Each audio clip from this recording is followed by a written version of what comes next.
ngasi kuki na drone tawraga bom thadare base amisa na tawhalai ra ba wahang ama I hangjaningi tomta kari gino ai bada ngarang na amisa na thoi ba order do maite de leiba khulai punma pukhalo waina thoi ba order se kari gi thoi no kuki na maite da landarak tore base amisa mamang da gi khanga ba maite da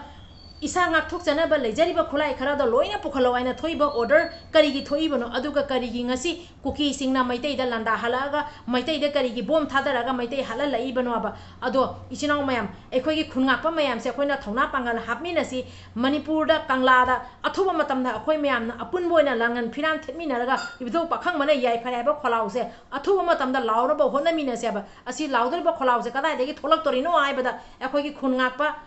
aramba ichinaw moi mayam se akhoi mayam na thona pangan adugi matik hapagi mathau tai aduga ami sahana ngarang nang thokibo order do kari gi noi ba se khajik tang chingna jai adudi video mayam se yengmina si aduga haijaram gada badi akhoi gi khungak pa singbu phabi gane na koi tan tanari ba force kara do aduga haijaga da badi maitai gi I da kari chele ba se khandami na si ngasi kuki na landarai ba se maitai dani tolop sa da ba khungak pa ibuk upa tolop sa da aramba ichinaw le daga ni maitai khoi hingdori ba se aduna manipur siga langan phiran thet pagi tamakta akhoi gi khungak pa ichinaw aduga aramba ichinaw se akhoi myam na angam ba thakta thongna pangan hapmi na si na thomoi do pela mani nungai ra mani ko akhoi gi maitai khungak pa myam phagi ba do noi di thomoi do ing tapa mani hoji hoji kuki na landarai ba siga akhoi myam gi tamang ne chongdorei se khungak pa na taro khungak pa na tara ba khungak pa na thabak phallaga chongdorei ba se akhoi maitai myam nga ke na chongdorei ne ba asigumba khungak pa se ne ba noina phabi ri ba do aduga arambai ga khungak pa ga leitraga di maitai akhoi se muthat khrani kuki na ba se noi kauganu noi noi gi su saruk yari bani kuki gi nongmai maru marak tane noi gi su naming yari bani ado noi do sidana bagi tamak ta ngak thok piri base akhoi khungak pa ibung upa singa arambai gana hujik mafam si kuki ne kapai mafam si kana lake ba akhoi khungak pa ga arambai gana hana chongjala iya ba ata yengai loina mathunda central force hangde state force hangde mathunda aduna aikoina angamba thakta akoigi khungak pagi mateng tawgani aba akoina leiri makaidi khungak pana matuna mama sogan banga moyaba akoina chkhomani sabada chkhom amadi khungak pagi sarup khaibam thoiye base khungak pana ngasi kuki ga landana la kuki na lan tawrei base ngak tori base kari pona ngak tori bano khulai na ngak tori banatro khulai se kadai degi tholak tori bano moi tolop sabro khulai do leire kata jabro adugi posang mayam do kadai de puthorak tori bano posang do kanana pibi dori bano adu tanatana moi sa da ba yabro thak da ba yabro adu ngasi noi myam na sang dana khungak pa simu koitan tan khai raga koichin chela laga chamam thapong khangan dana moina phajana sana khara tanja ama khatang char ga su sa ama khatang char ga su ing tapna tangdu le tan sa ja ga tapado noi myam na koitan tan khai ra bani na sara helaga ngasi khoi myam gi tamakta pangan do noina sonda haliaba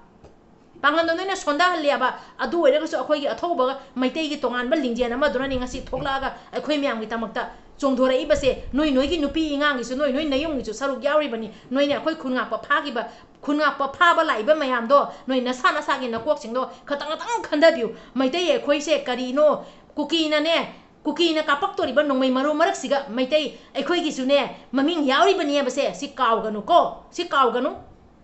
ngasi khungak pa mayam mafam marang khangda noina kusien chela na koi ngaw halli ba do khatang di khandau na thamoi duga noigi thamoi duga nungai taba pok tragadi ngasi to iba thaudok se asa noigi thamoi da khaji tang oisu ningam da pok tragadi maitei gi I ama chen bagi noina sa da kari su kana de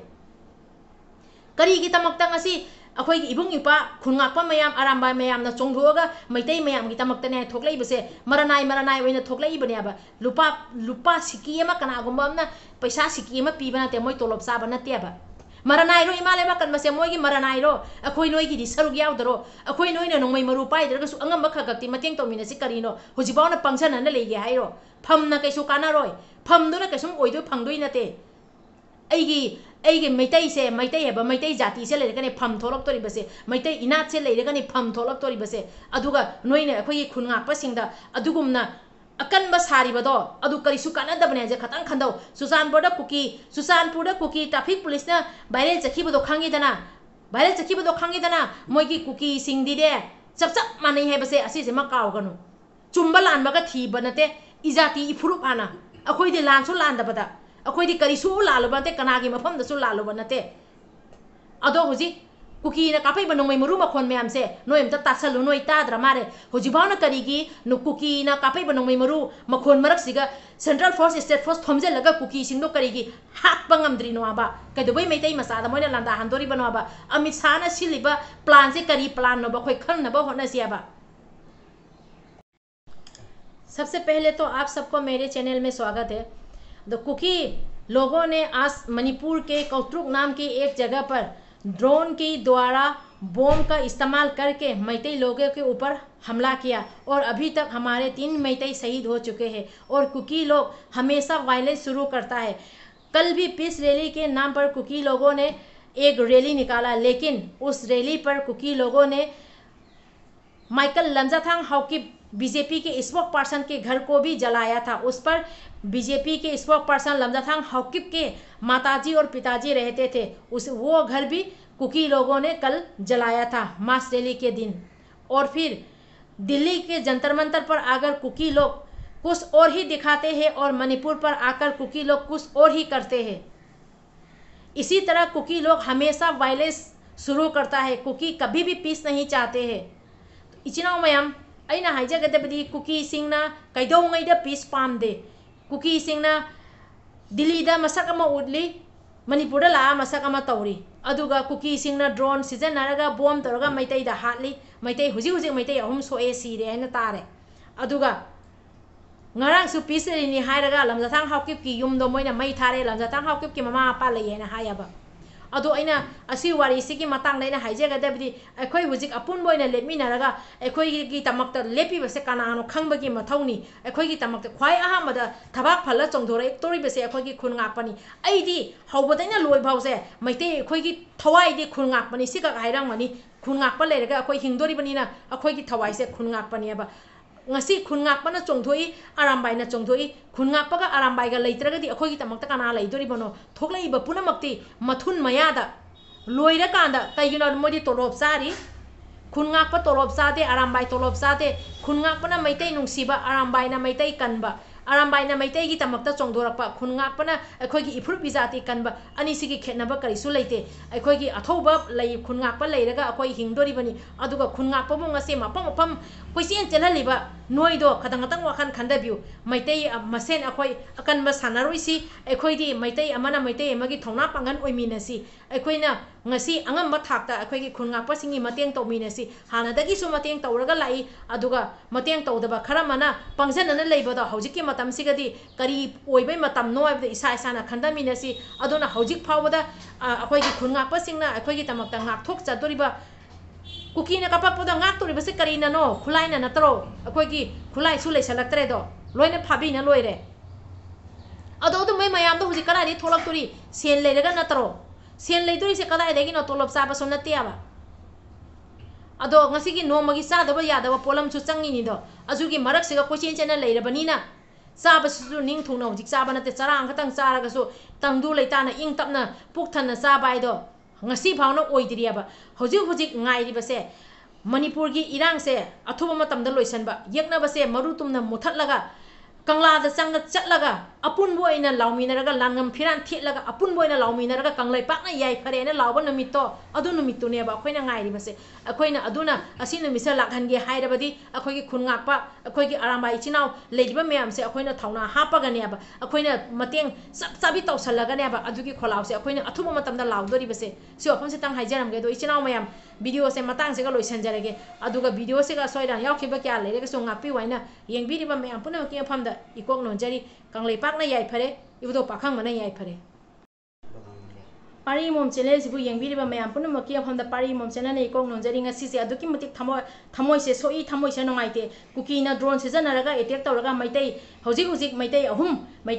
ahum leikhidare na pau se tari asugumba thodok thoiba mayam se wakhan khajik tang khandaminasi maitai khungakpa singbu akhoi mayam changna protect tawminasi aba wafam se si matang thamjaramge ado ichinong mayam yam sangna nga ge matang se ga ado mayam aina haijagadabadi ngarang nahan amisana thoibo order do karigi du order do thoino ngasi kuki da kap kuki na nomai kaphala aga maitai hala leibase karigi no asi khara chingnabam thokpura thoktra adugi tamakta ngasi aina si video se semakpani amisana maitai gi khulai panang pukhalo haibagi matungda हाइबेगी मतुंग दा ngasi kuki na maitai da landaraga maitai hat pani karigino maitai da khulai amani lai hauradi maitai na defense to bangam mani aina khangi badagi maitai singdi khulai phaga dalaga maitai gi khun khun kaya da koming to honba asigo ma thodok ama ubase pende ba ado ichino mayam loisan jarge budo pakhang mana yai phare kanglei pakna yai phare ado ichino mayam chekse sen lai mina si yekna ba se tumna ba hat na ba honna mina se khoi mayam chang dana ibudo pakhang mana yai phare kanglei pakna yai phare maitai masen dana yamna thona phaba saba ngasi ekhoi gi khunga pa leiramadi kautuk ta maitai masa siri se siroi dana ko kadai changarage central force kadai chakrage state force ekhoi maitai masa khungak na leijaram badugodi noi myam changna koi tan tan ra khungak podo dugai tandokia ba ngasi asiguma thodok thoise ekhoi khungak pa ibung ipa leiramadi asumaina maitai masa na siri base siroi gida kanana sigi daita lawdorige maitai dari yamna thona phai maitai dari koi tan tan ya ba hekta ngasi kuki na kapai mokhono noi su taram ngani kuki gi nongmai maru makhon myam do central force taram ngani state force taram ngani hoji bhan mafam do changaga kuki sing do nei khai gai tan khai dri se kari gino ba ado asigi video se tawa ba maitai masa ama oiraga asigi video se taraga thamoi kai dradi maitai masa oi bai kana dia ba ngasi ekhoi gi ibung ipana mafam do thoki badagi asi puna mak se thok pani aduna ekhoi gi thabak yana ba ha ma da chongdorok toi se ekhoi gi ibung ipa phunga pa khaktani kuki na kapai ba nongmai se amit sahada chingna da bangam de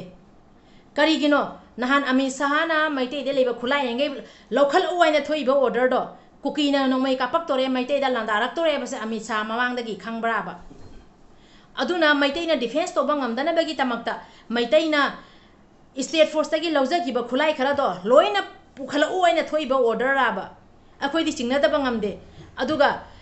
ngarang ta su thoki ba statement ama manipur da ing ta peina aduga kamaina kuki na ngasi nongmai kaptharaga maitai da hatli bana ba aduga ami sa da so hangjaga da badi nahan maitai de khulai pukhal oina pukha thoki ba order gi matung da kari gi kuki da nongmai kaphalai bano kuki da nongmai kapona order karana piri bana ba maitai da hatloina kanana silli bana ba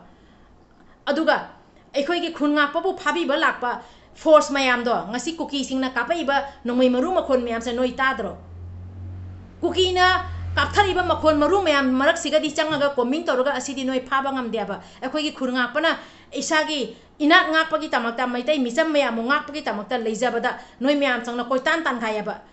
koitan tan khai ngasi di nungai re dana maitai hatle do taro kuki na kapai ba se siana taro